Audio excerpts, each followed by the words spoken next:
Y se echa el mal de ojo. Hoy no jodas. A mí no me digas eso.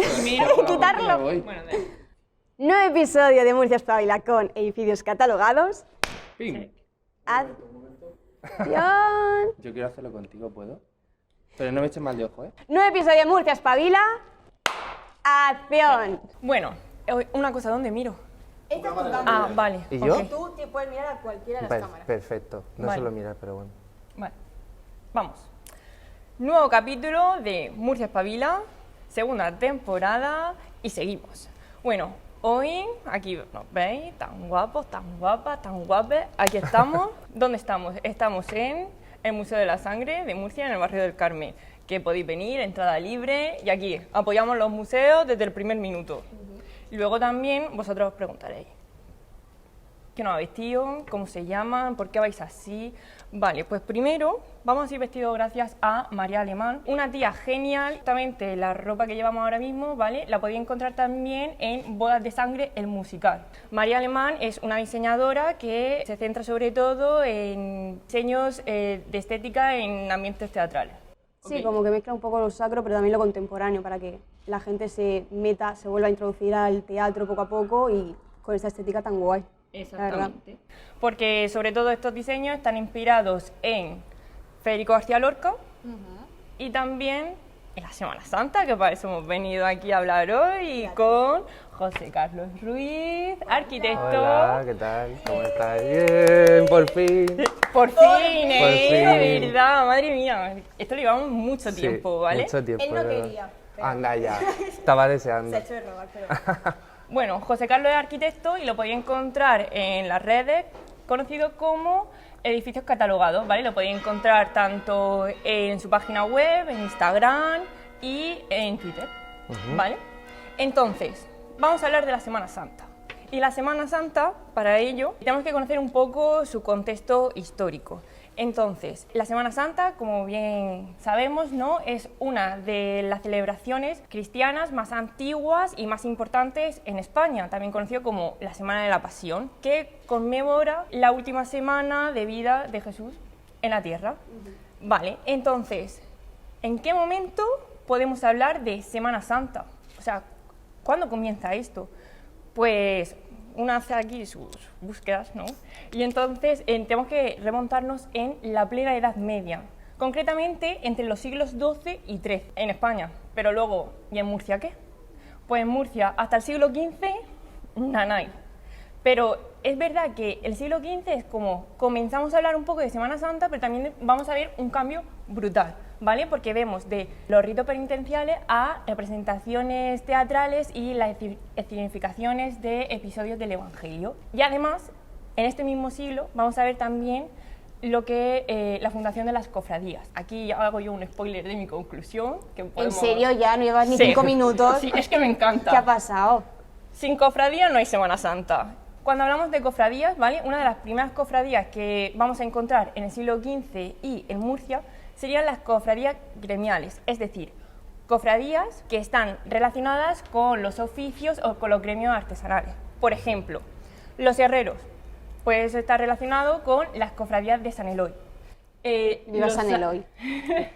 Es verdad. Hombre, el patrón de Historia del Arte.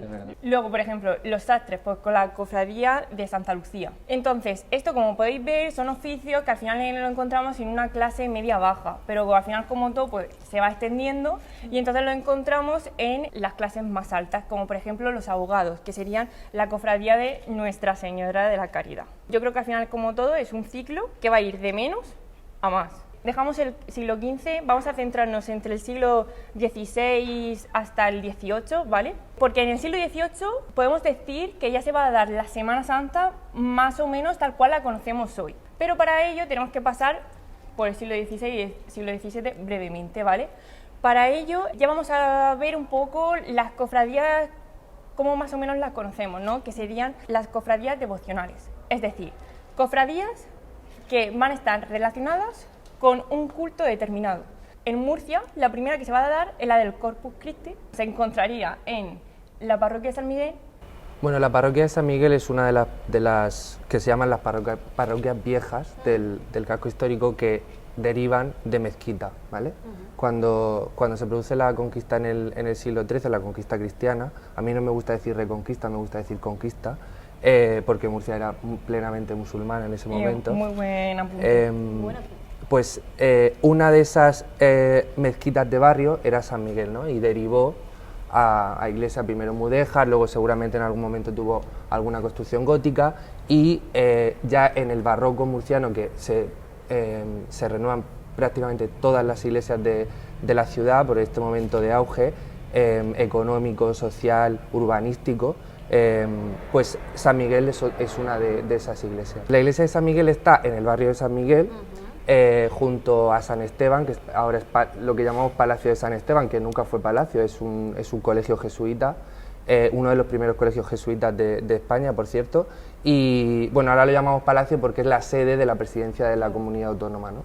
Y de hecho su iglesia, que es una iglesia maravillosa, esta no es barroca, por cierto, esta es renacentista, una de las poquitas que hay en Murcia renacentistas, aunque tiene decoraciones barrocas, ahora es el salón de actos del palacio y está desacralizada, pero es una iglesia muy chula también. San Esteban es la sede de la Cofradía de la Misericordia, que es una de las cofradías además más antiguas de la Semana Santa de Murcia, que procesiona el Viernes Santo por la noche. Ocurre una cosa en Murcia, y es que, claro, el Viernes Santo es de Salcillo, porque no puede ser de otra manera, pero hay otras cofradías que desfilan el Viernes Santo, que en mi opinión también son maravillosas, son de un nivel artístico brutal, y aparte son cofradías muy señeras, digamos, muy antiguas, ¿no? Que me encanta, porque hasta hace 10 minutos estaba diciendo no sé de qué hablar, a mí No, me he dicho empecéis que a estaba preguntar y de pronto hace... Bueno, cojo Bueno. la silla. Ay, digo, ¿a dónde vas? Bueno, Vale, a ver, estaba hablando del siglo XVIII, o te lo quería retroceder un poquito al siglo XVI y XVII. para comenzar un poco con las cofradías devocionales, ¿no? Porque ahora estamos viendo que las cofradías se van a dedicar al culto religioso, ¿no? Y ahora a un culto religioso determinado, vale. Pero ¿qué pasa aquí? En plan, a nivel europeo, ¿no? De lo que conocemos ahora, la contrarreforma. Para mí, al final, la contrarreforma en la Semana Santa va a marcar un antes y un después. Es una reforma que hace la Iglesia Católica, se siente desafiada y amenazada por lo que sería la reforma protestante, que estaría dirigida por Martín Lutero y Juan Calvino. Creía que ibas a decir Martin Luther King y yo, no creo que esa era la...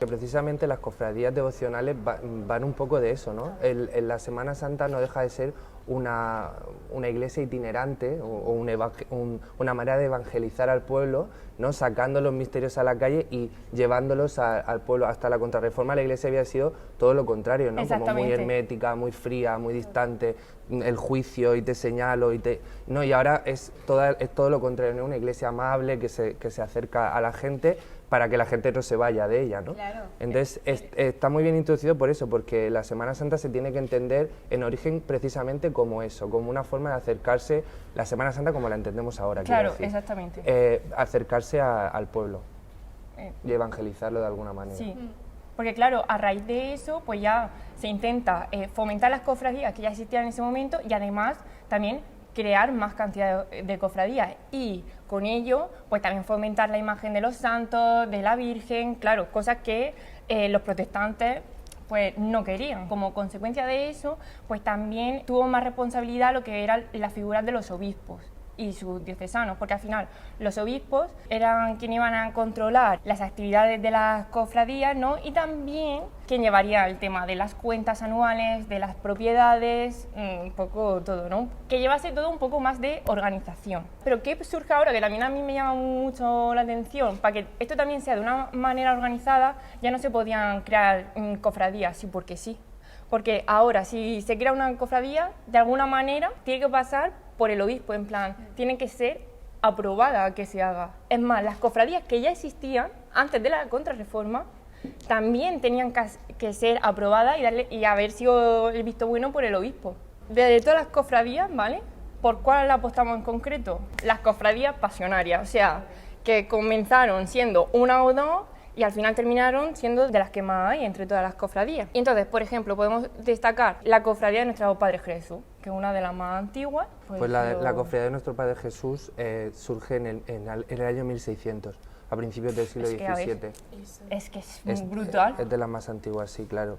Bueno, la más antigua, como sabéis, es esta. Esta me refiero donde nos encontramos ahora, que es la de la sangre, 1411. Bueno, hay algunas a lo largo del siglo XVI. No sé, aunque no seamos devotos, por así decirlo, creo que a nivel histórico... Pero totalmente, tía. A lo mejor ha variado a lo largo de los años y demás, pero no quita peso, tía, que estás desde el siglo XVII. Claro, y creo que eso... Bueno, y el siglo XV está... Claro, y creo que por eso deberíamos también como llevarlo al público, ¿no? Y al resto de ciudadanos en el hecho de, aunque tú seas creyente o no, eso no quita que al final esto es parte de nuestra historia y que, jolín, que una vez al año lo tienes aquí. Esto que estáis diciendo ahora también es muy importante. Yo creo que hay que intentar entender la Semana Santa mucho más allá de la religiosidad o la espiritualidad, sin olvidar quiero decir, el origen y el sentido que tiene, sobre todo para los dirigentes de las cofradías o los cofrades, que tienen que saber qué están representando. Pero para el resto de las personas, incluso para nosotros, que, bueno, hablo por mí, sé que vosotras también, no somos personas a lo mejor creyentes en el sentido estricto de la palabra, ¿no?, del dogma cristiano o católico, pero hay que entender la Semana Santa como un auténtico festival cultural, etnográfico, de los sentidos, porque no es solo la vista, no es solo la escultura, bueno, el sentido, quiero decir, el carácter estético de la Semana Santa no lo puede discutir nadie, ¿no? Es que la Semana Santa es muy bonita, que es una estética cuidada, elegida, seleccionada, no es algo, el oro, la luz, el tratamiento de la luz, las flores, ¿no? Entonces no es solo visual, sino también, que era lo que venía diciendo, también es olfativa, claro, el incienso, incluso, fíjate, a mí hay cosas, el olor a azahar me lleva también a la Semana Santa, ¿no? Porque es una festividad de la primavera o relacionada con ubicada en la primavera. Luego también los sonidos, ¿no? Hemos hablado de ese origen de la Cofradía de Jesús del 1600. También sabemos que las músicas que escuchamos hoy son músicas del siglo XVII.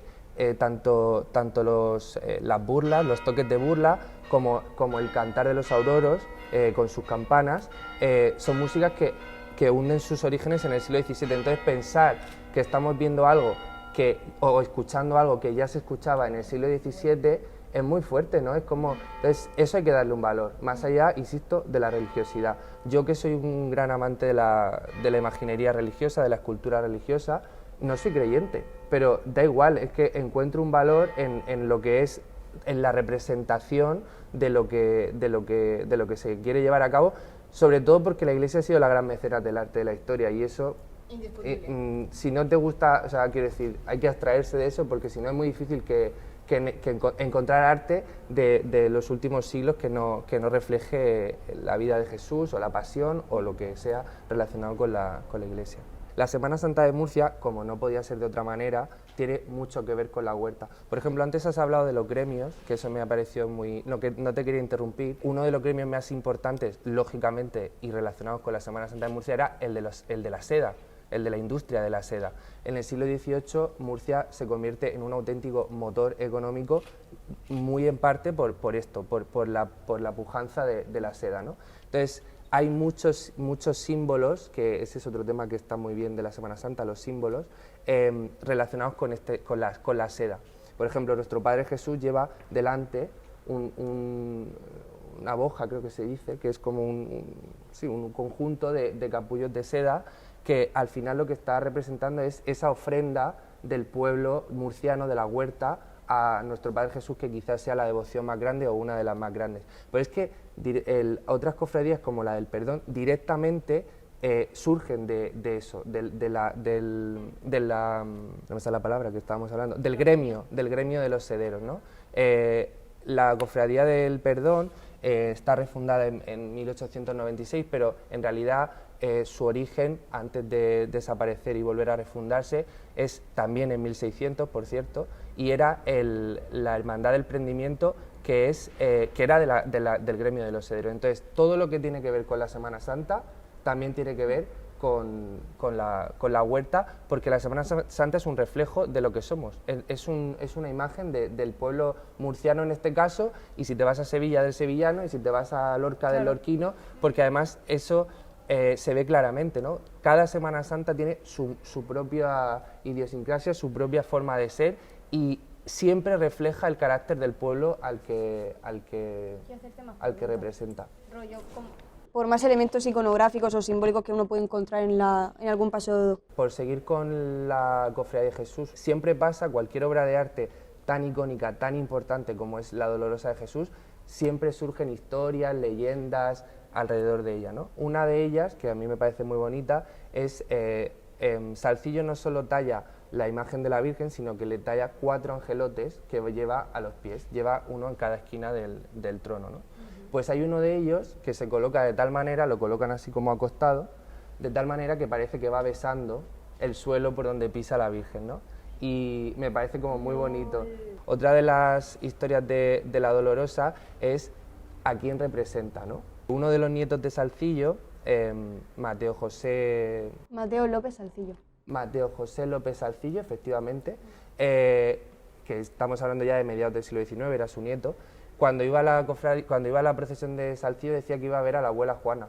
O sea, él decía que la imagen de la Dolorosa era su abuela Juana, es decir, la mujer Juana Vallejo, la mujer de Salcillo. El hecho de meter leyendas, el hecho de meter datos curiosos, porque al final creo que el problema está que nosotros solamente contemplamos la Semana Santa durante la Semana Santa. Me explico, esos pasos luego vuelven a un museo, vuelven a una iglesia. ¿Por qué durante todo el año nosotros no vamos a visitarlo?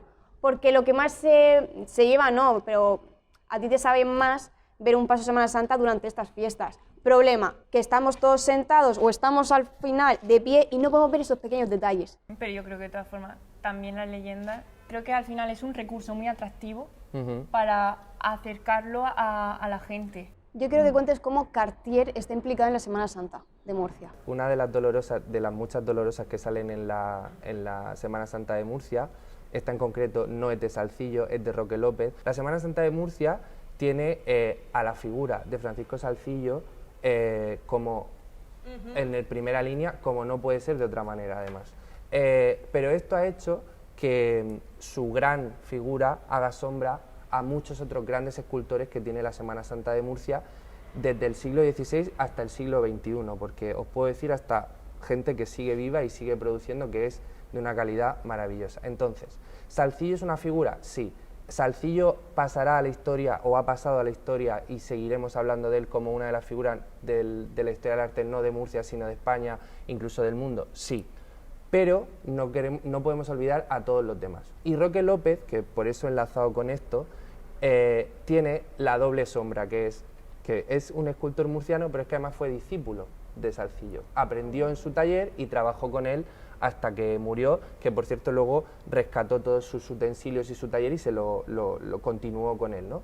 De hecho, él fue el que terminó el famoso Belén de Salcillo, porque Salcillo murió antes. Vale, pues Roque López, que es un escultor maravilloso, a mí me encanta Roque López, creo que tiene mucho valor más allá de ser un discípulo de Salcillo.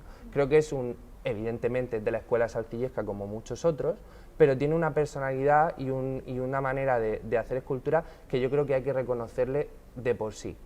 Quien quiera ver para mí la obra maestra de Roque López, que se acerque a las Agustinas y vea la Santa Cecilia. La Santa Cecilia de Roque López no sale en la Semana Santa, pero da igual, lo quiero decir, es una escultura maravillosa. Y esa escultura no la puede hacer un simple discípulo o un aprendiz, eso lo hace un gran artista. Bueno, pues esta Dolorosa, que es la Dolorosa del Perdón, sale en un calvario. Un calvario es ese misterio en el que aparece el Cristo en la cruz, San Juan, la Virgen, y en este caso, en el del Perdón, también aparece María Magdalena así abrazada a la cruz. Bien, pues el Cristo no es de Roque López ni el San Juan, pero la Dolorosa sí. Pues esta Dolorosa tiene una de las representaciones de la Dolorosa llevan un puñal clavado en el corazón, ¿no? Incluso algunas llevan el corazón en oro. Pues el puñal de esta Dolorosa es de Cartier. Hay un punto que a mí sí me gustaría hablar y es cómo es estar dentro de una cofradía. Porque sí he visto, ¿no?, que al final dentro de una cofradía no había como una diferencia de clases sociales. Es decir, tú podías ser rica y yo pobre, ¿no? Pero daba igual, porque al final todos estaban bajo las mismas características y con la misma devoción hacia pues el patrón, el cofrade y demás. Entonces al final a mí eso como me daba también un poco de sensación de piña, ¿no? Si tú, por ejemplo, eras de clase media baja, pues si tú estabas dentro de una cofradía, es verdad que el estar dentro de una cofradía de alguna manera también mejoraba su estatus social. Para remarcar en plan datos curiosos que yo no sabía, que era solo que en Murcia se dan caramelos. O sea, todas las tradiciones tienen Claro. algo detrás que las explica. En el caso de los caramelos de Murcia, la historia a mí me parece también muy bonita, muy interesante, que tiene que ver con esa peregrinación que hacían los huertanos hasta la ciudad. Los estantes son los que llevan el paso, que tenían que venir a Murcia a pasar todo el día y además tenían que hacer un esfuerzo, ¿no? Cargaban y entonces lo que hacían era llenarse la sena, que es ese espacio que al subir, a las túnicas subir para permitir el paso cómodo, se crea como una bolsa en la tela, ¿no? Que creo que, que tú ahora hablarás de eso, ¿no? Digamos. Bueno. En la que se guardaban como comida para pasar todo el día y esa era la comida que luego repartían con sus amigos cuando los veían en la procesión, ¿no? Entonces este sentido de generosidad que además vuelvo a lo que he dicho antes, habla de la generosidad que es uno de los signos, sin duda, del carácter murciano, porque al final aquí en cualquier fiesta lo que hacemos es repartir cosas. Claro. En el bando de la huerta damos comida, en el dentro de la salina damos juguetes y en la Semana Santa damos caramelos y monas con huevo, ¿no? Entonces, el origen es ese, es la propia comida de los huertanos que venían a pasar el día a la ciudad y que empezaron a repartir con sus conocidos cuando los veían durante el cortejo o la procesión. Me toca. Vengo a hablar de los Mi libro. colores. Vengo a hablar de mi Literal. libro. Yo iba a hablar de las mitocondrias. Bueno, a ver, mi parte se dedica a los colores y evidentemente un subapartado dedicado al género, porque pues evidentemente yo tengo que poner mi granito de arena. Los colores, ¿por qué he elegido la indumentaria y el género? Por una parte la indumentaria, porque como han dicho durante todo este episodio, es un acto o son unas fiestas más bien que vamos por inercia, pero nunca sabemos el origen, por qué se debe, a qué se debe, o sea, nada. Entonces yo durante la carrera de Historia del Arte, cuando veía la Semana Santa decía, ¿pero por qué este día van de verde? ¿Por qué este día van de negro? ¿Por qué unos van con la cara al descubierto? No sé qué, en fin.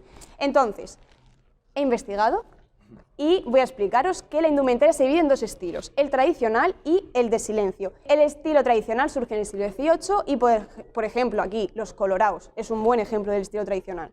Por otro lado tenemos el estilo del silencio, que surge un poquito más tarde, en 1940, y un ejemplo es la procesión del silencio. Vale, dentro del estilo tradicional estamos pensando, ¿habéis visto los colorados? Yo he salido en los colorados. No sé si, no lo he preguntado, ¿habéis salido en alguna procesión alguno? Nunca. Pensemos en los colorados. En los colorados tenemos el nazareno penitente, pero también el nazareno mayordomo. El nazareno penitente, los que portan los pasos y los que se ponen, por decirlo así, por delante de los pasos. En la cintura forman un bouche o una sena que lo dejan por debajo de la rodilla y además calzan las esparteñas huertanas, cubriendo las piernas con medias de repizco. A partir del siglo XVIII surge una nueva manera de como tejer las medias y entonces se empiezan a hacer con motivos florales, con diferentes, relacionados más con la huerta. Los que van por delante formando las dos filas, estos sí que los vemos con una túnica larga y tienen la cara tapada, ¿vale? Y pueden portar una cruz, varias cruces. Yo he llevado hasta un cirio, creo recordar. Pero ¿qué pasa? ¿Qué vemos delante de esas dos filas? El nazareno mayordomo. ¿De qué se diferencia? ¿Por qué es tan característico esta figura? Porque tanto en la bocamanga como en el cuello tiene una especie de encaje, de bordado, que es una clara influencia del barro. Dentro de los mayordomos y los que portan los pasos tienen una cosa en común, y es que si nos fijamos van con la cara al descubierto. Aparte del capuz, o sea, arriba llevan un capuz y luego caen unas tiras de cinta. Antiguamente servía para que no se salieran y se cayera. Hoy día solamente es una función decorativa. Pasamos al estilo del silencio, que como he dicho, surge en 1940 y aquí, y son los que me encantan, tienen la cara tapada desde que salen de casa hasta que regresan y la túnica hasta los pies. Nos entregan caramelos porque guardan un voto de silencio. Desde que salen de su casa, lo vuelvo a repetir, es que es muy fuerte. Desde que salen de su casa no pueden hablar. Van todo el rato a la procesión del silencio, en silencio, y luego de camino a su casa. ¿Pero por qué los colores? Siglo XIII. El Papa Inocencio III dictamina que los tiempos litúrgicos tienen que corresponder con un color en concreto. Y al principio eran verde, rojo, negro y blanco. Pero en el siglo XVI, con el Papa Pío V, se incorporan el rosa, el púrpura, el dorado y el plateado. Teniendo en cuenta que los colores representan los tiempos litúrgicos, vamos a analizarlos. Viernes de Dolores. ¿Qué celebramos el Viernes de Dolores? Pues el Viernes de Dolores el color es azul, entiendo que azul es ahora si no me corriges, es el color de María, ¿no? Iconográficamente hablando, se representa a la Virgen María con un puñal en el pecho, pero también con 7 espadas, porque son los 7 dolores de la Virgen María desde que nace Jesucristo hasta que muere. Sábado de Pasión.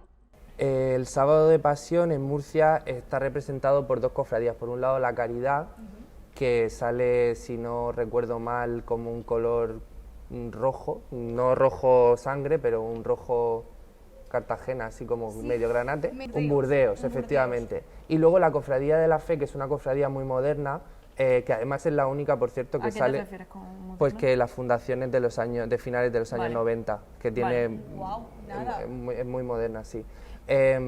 Muy contemporánea, que se creó hace muy poco. Que es la única cofradía, por cierto, que sale de fuera del casco histórico.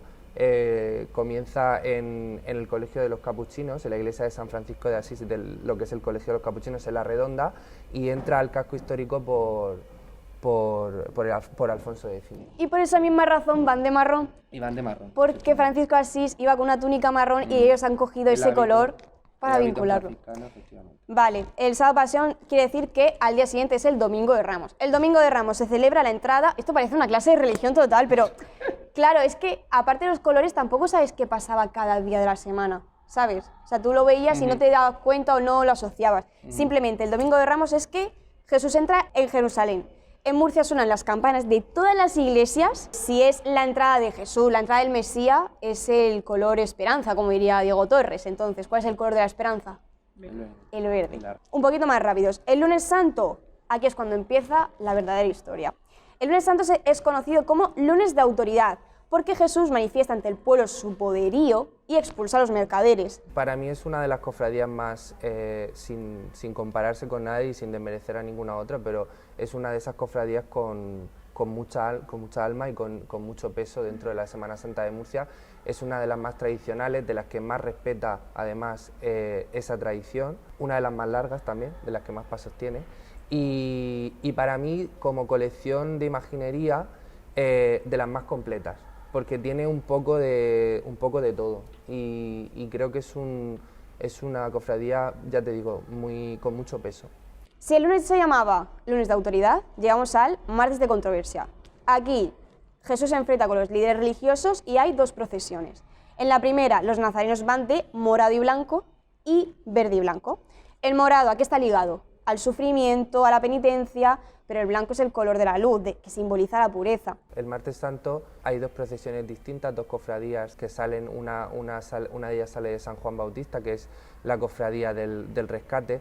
El Rescate es una imagen que tradicionalmente también ha tenido mucho fervor, o ha levantado mucho fervor en los murcianos. Es una imagen anónima del siglo XVII que se creó para el monasterio de los Trinitarios, que estaba donde ahora está el MUBAM, el Museo de Bellas Artes, ahí estaba el convento de los Trinitarios, y ya allí se celebraba el besapiés, que es tan famoso, uno de los besapiés más famosos, porque la Semana Santa no solo son las procesiones, sino una serie de actos alrededor durante toda la Cuaresma, ¿no? que se van celebrando pues, en traslados, besapiés, en fin, una serie de eventos. Pues uno de los besapiés más importantes o más famosos o populares es el del Rescate. Eso por un lado, que es la Cofradía del Rescate, y luego por otro está la Cofradía de la Salud, que sale de San Juan de Dios, que es la que va en blanco y rojo. Una de las imágenes que tiene para mí es de las más... que a mí me parecen más importantes desde el punto de vista artístico, que es el Cristo de la Salud. El Cristo de la Salud además tiene una historia muy bonita. Era el Cristo que había, uno de los Cristos que había en la iglesia de San Juan de Dios, que era hospital de San Juan de Dios, era un hospital de la Orden de San Juan de Dios, ¿no? Entonces, además se llama de la Salud. Entonces todo tiene que ver, ¿no? Ese Cristo seguramente habrá oído a muchísima gente durante muchos siglos pedirle por la salud, que al final es lo que más mueve, ¿no? La fe está muy relacionada porque lo que más nos importa siempre es la salud. Y ese Cristo además es muy interesante porque es un Cristo en un estilo en transición no sé, es tardogótico o es proto-renacentista, no sabe muy bien, está a finales del 15, principios del 16. Es un Cristo a lo mejor más toscón, o sea, no es tan fino, tan delicado como son ya los renacentistas o los barrocos, pero la cara no es gótica, la cara ya expresa mucho, ya está hablando de un estilo un poco más depurado, digamos, ¿no? Y es un Cristo que realmente en procesión a mí me impresiona mucho, es muy bonito de ver. De la Semana Santa, ¿tienes algún día favorito? ¿Tienes alguna procesión favorita? Las comparaciones son odiosas y cada cofrade vivirá su día como el más importante, pero yo creo que sin duda el día más importante de los murcianos, y para mí, es el Viernes Santo. El Viernes Santo, la mañana de Salcillo, creo que es algo que los murcianos, o sea, solo los murcianos podemos entender lo que significa. El Viernes Santo en verdad es el día, para casi todos la Semana Santa es el día más importante, ¿no? Pero aquí en Murcia creo que la mañana de Salcillo, no solo por la calidad de la escultura, sino por toda esa serie de acontecimientos sociales que ocurren en torno a la procesión, creo que es el día más importante. Desde el Jueves Santo por la tarde, con los auroros cantando en la plaza de San Agustín, hasta el mediodía en el que se recoge la procesión. Todo lo que ocurre en esa tarde, noche y mañana, creo que es súper especial y que es uno de los grandes días de la ciudad de Murcia, a todos los niveles. Bueno, es que no me hagáis spoiler, pijo, me falta el miércoles santo. Son los coloraos. ¿Por qué se llaman los coloraos? Bueno, desde esta iglesia salen más de 3.000 nazarenos y os quedaréis muertos cuando os digo que no es la iglesia es donde más salen nazarenos, hay otra. Indiscutible es el rojo, y lo que a mí me gusta muchísimo es que no todo es el color de las vestimentas, sino también el color de las flores. En los pasos también hay claveles rojos, porque necesitan reforzar ese sentimiento de la sangre. Aquí sonaba la burla, ¿verdad? Sí. Bueno, la burla suena en todos los pasos que tienen que ver con el prendimiento, el ecceomo, cualquiera que refleje la burla, o sea, las risas, el maltrato en los días de pasión de Cristo. Claro, teniendo en cuenta que miércoles santo es la noche en la cual Judas va a chivarle al rey, oye, mira, he localizado, dame las monedas a cambio de chivarte esto. Claro, eso pasa el miércoles santo, por lo tanto, ¿qué pasa el jueves santo? El prendimiento, la última cena, el lavatorio de pies, el beso de Judas, la oración en el huerto de los olivos y el arresto de Jesús. Para mí, personalmente, es mi procesión favorita, el jueves santo, pero no la de la tarde, la de la noche, la del silencio, es increíble. Yo desde aquí lo recomiendo muchísimo. ¿De qué color van? La primera procesión va de negro y rojo y la segunda de negro y morado. Quiero recalcar la segunda procesión porque, como digo, todo nazareno que tenga el estilo del silencio no puede hablar desde que sale de su casa hasta que vuelve. Por lo tanto, es una procesión tan solemne, todas las luces se apagan de la calle y solamente cuando sacan la obra anónima del siglo XVII, el refugio, es increíble. Y yo lo recomiendo desde aquí muchísimo. Pero llegamos al Viernes Santo. No hay una procesión, no hay dos procesiones. ¿Cuántas hay? Pues hay hay cuatro cofradías, ¿no? 3 por la noche. Sí, Hay 4 procesiones durante el día. Viernes Santo, estamos de luto. Se conmemora la crucifixión y muerte de Jesús. Vale, recta final, Sábado Santo. Me parece tan bonito este día. Si el día anterior te han crucificado, tú al día siguiente, ¿cómo estás? Estás triste. Es un día de reflexión, es un día de qué está pasando. Por lo tanto, es un día de luto, es un día súper triste. Pero pasa una cosa, los nazarenos no van de negro, van de blanco. Porque el blanco es el color característico del luto del pueblo hebreo. El domingo de resurrección, en resumidas cuentas, es cómo van los nazarenos, blanco más un color distinto, porque hay muchísimas hermandades. Aquí ya se quita el capuz, está el tocado del pueblo hebreo y lo más característico de esta procesión para mí, y que me da muchísimo miedo de pequeña, era el demonio. El demonio que aparece al final, encadenado. Hacen un poco de... Al principio, no al final. Sí, ya no, estaba pensando, ¿hacen blackface? ¿Pintan la cara? Sí. Todavía hacen eso, Sí, todavía. claro. Que ya no portan cirios y faroles, sino centros de plata. O sea, que es como que ya terminó la Semana Santa y yo tenía entendido que una vez que entraban de vuelta a la iglesia, comenzaban las fiestas de primavera. Pero ahí me han dicho también que es a las 12, independientemente de que siga o no el curso de la procesión. Yo tenía entendido, pero dice mi madre, no, a las 12 de la mañana se empiezan las fiestas de primavera. Pues. Y como último apunte, lo siento muchísimo, mi parte de género. Podría hablar de Inés Salcillo, de escultora anónima, silenciada, que formó parte del taller de los Salcillo, junto con sus otros hermanos, es decir, trabajaban juntos. Podría hablar de Juana Vallejo, la modelo de Francisco Salcillo, que como anécdota, que me has hecho spoiler, yo estaba como la madre que lo parió, me está haciendo, pues eso, que el nieto decía que voy a ver a la abuela. Pero de quien voy a hablar, y creo que este episodio merece esta dedicación a estas mujeres, es que desde pequeños hemos normalizado que un paso de Semana Santa sea llevado por hombres.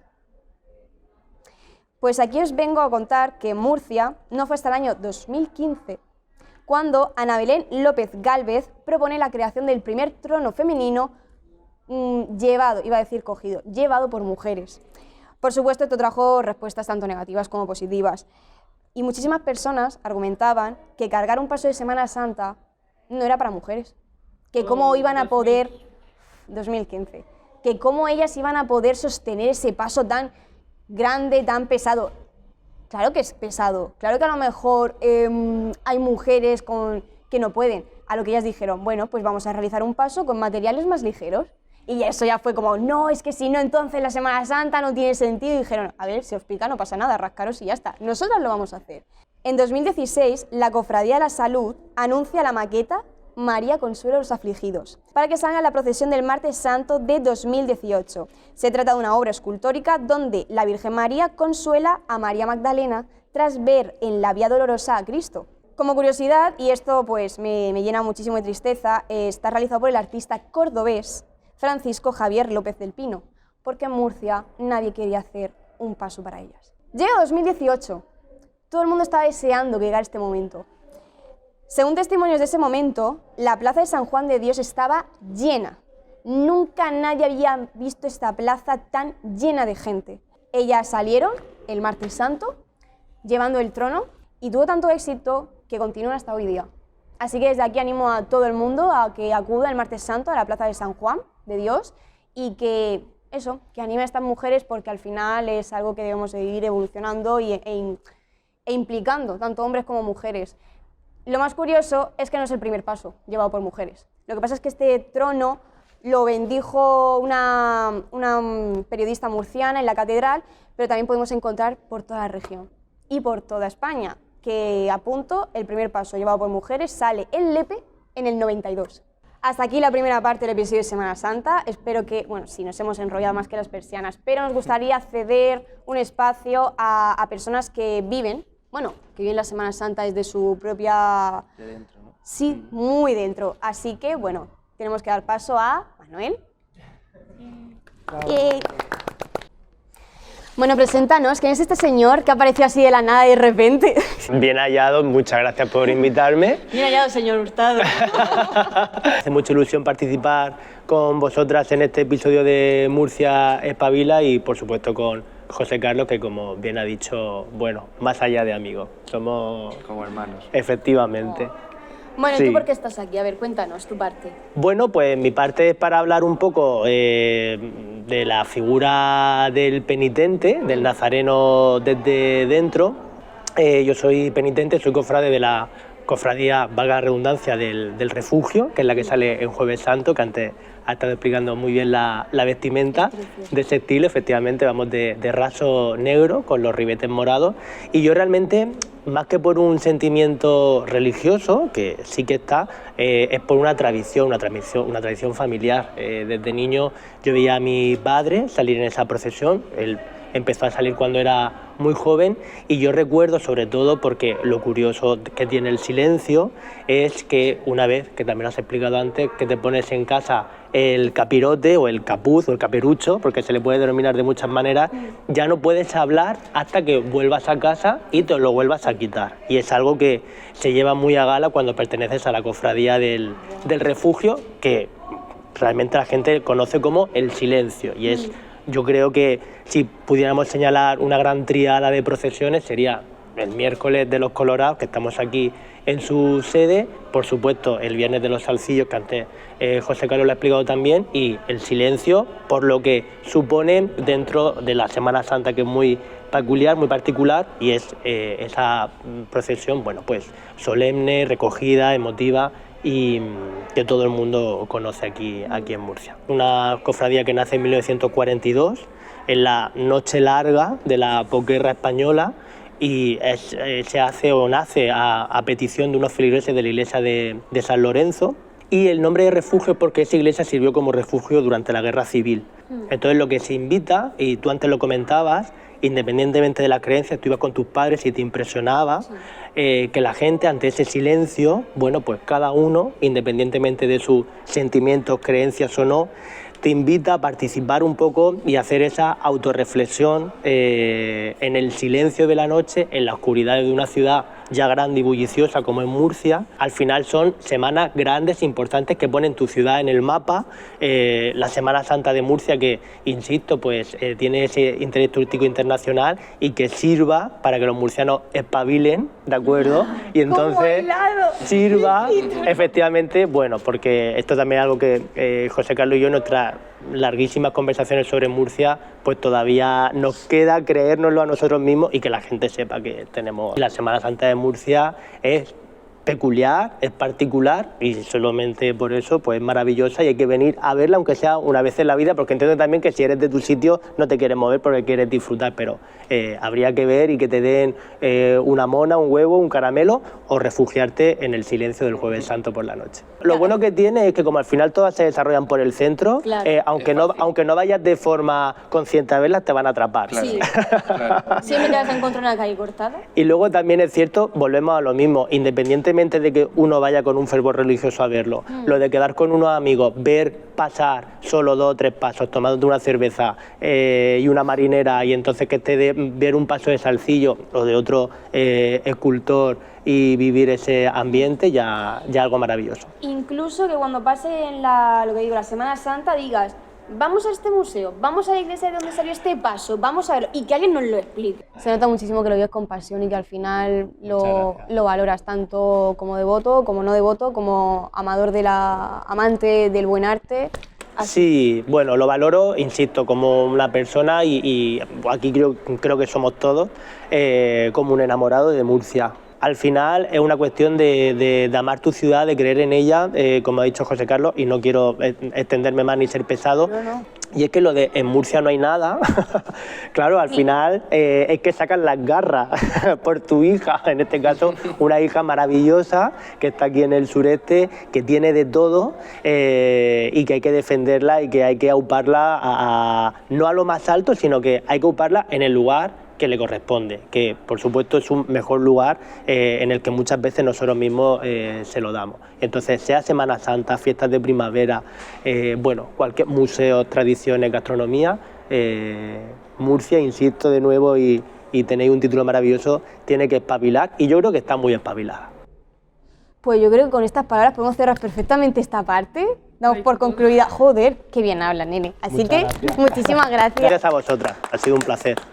Bueno, y como no podía ser de otra forma, para cerrar este capítulo contamos con Joaquín Bernal, que es historiador del arte, además de mayordomo en la Cofradía de la Sangre. También lo podemos encontrar como guía en el Museo de la Catedral. Correcto. Así que, a ver, Joaquín, ¿qué nos cuentas? Bueno, pues en primer lugar, muchísimas gracias por querer contar conmigo en este especial de Murcia Espabila dentro de la Semana Santa.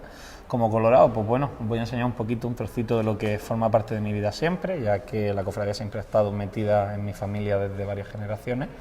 Y bueno, siempre ha sido prácticamente el Carmen y la Cofradía de la Sangre forma parte de mí durante toda mi vida. Bueno, lo que vamos a hacer va a ser un pequeño recorrido por las instalaciones del Museo de la Cofradía para ir recogiendo poco a poco unos cuantos datos, no todo porque si no se nos iría muchísimo el tiempo, y recoger pues, una serie de datos principales para que cuando esa procesión del miércoles santo y la procesión también que saca el jueves santo la Cofradía de la Sangre por la tarde, pues quien se quiera acercar pues tenga una serie de notas básicas, aunque luego también desde el Cabildo de Cofradías pues siempre se ofrece una guía de mano, el cabildillo, pero bueno, vamos a profundizar un poquillo más. Bien, son 3 salas concretamente, la sala donde nos encontramos, que digamos es la anexión a la sala Antonio Campillo, donde se expone una serie de bocetos del autor, que simplemente es una colección dedicada a él. También tendremos 2 esculturas aquí, luego ya iremos recorriendo las 2 grandes salas que conforman este museo, vamos a decir un tanto con un toque más moderno, dedicado a la imaginería de la Cofradía de la Sangre.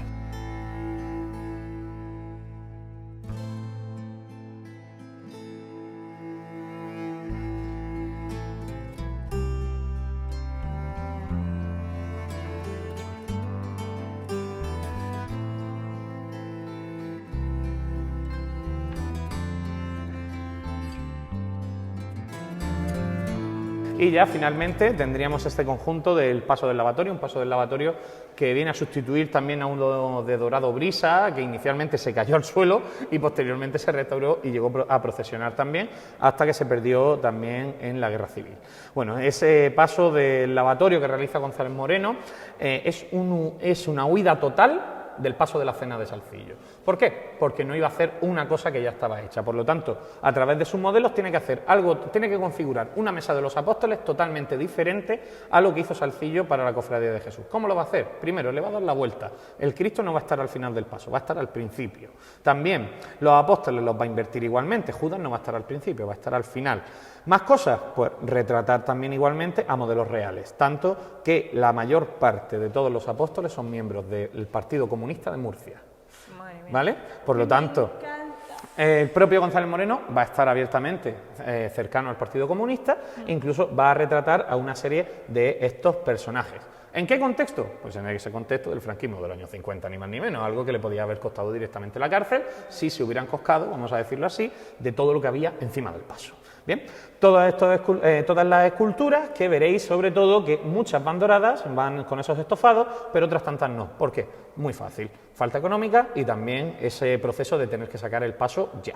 Bien, porque sí que es verdad que se va a hacer durante una serie de años hasta culminarlo, pero ya la demora, pues para la cofradía, para los impulsores del paso sobre todo, pues van a entrarle las prisas, y que González Moreno también iba mal, cogiendo más y más encargos. Bueno, sobre todo, pues destacaros de todo este grupo, toda esa representación de que cada apóstol es único, cada uno tiene un detalle que lo hace especial. Este, por ejemplo, tiene ese detalle de estar apoyado en la mesa, que iría al tablero de la mesa, llevándose la mano aquí al hombro, el vuelo que tiene la propia túnica, o fijarse, por ejemplo, en esta cabeza de Santo Tomás, todo el pliegue de la arruga del pómulo.